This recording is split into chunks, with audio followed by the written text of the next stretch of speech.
office is the Delegation of the European Union, which means that we function more or less like an embassy of the European, but not the embassy of one country, the embassy of the European Union, so of all countries here in Croatia. As you know, Croatia is joining next year, provided that the ratification process is finished. Now we are really in the last phase. 11 countries of the EU out of 27 have ratified the accession treaty. So everybody has to ratify by the end of June 2013, so that Croatia can join on 1st of July 2013. How many years did it take for Croatia to get prepared? Well, it depends on what do you mean by get prepared, because it took, of course, the road started, the trip started long ago, maybe 10 years ago, or you can say with the official application for membership, which was, if I'm not wrong, 2003. Mm-hmm. So you see, from the time you apply until the time you get it, it took 10 years. Croatians are in favor of joining the European Union, but only a limited, only very marginal part, maximum 10% of the Croatians are Euro enthusiastic. We met some young people who said we don't want the European Union. Well, it's definitely more fashionable among youngsters to say that you are against it, you are for. Does Croatia have to give up some of their production or something like that? Well, it has to give up the state aid. Because this was the case, by the way, in many countries of the recent accession. I'm looking at Bulgaria.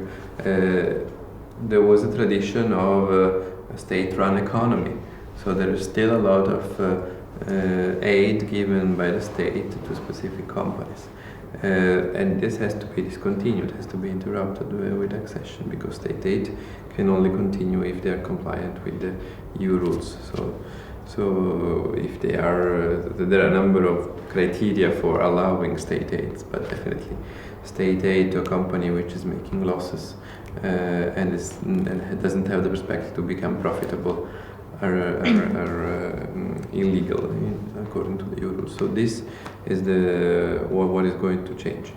A number of productions will be discontinued and a number of productions will be created. Sometimes I have this discussion with companies, exporters. They say, when we join the EU, we will lose our markets in Bosnia and Herzegovina because the trade agreement is different,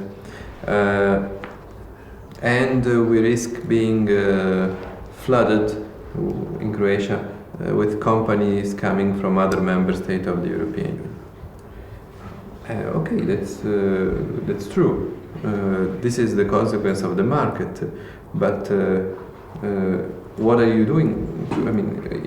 If other companies want to come here, and they will be successful if they offer better conditions than you. So, are you preparing to offer better conditions than your competitors, no matter if they are Germans, Latvians, or Spanish?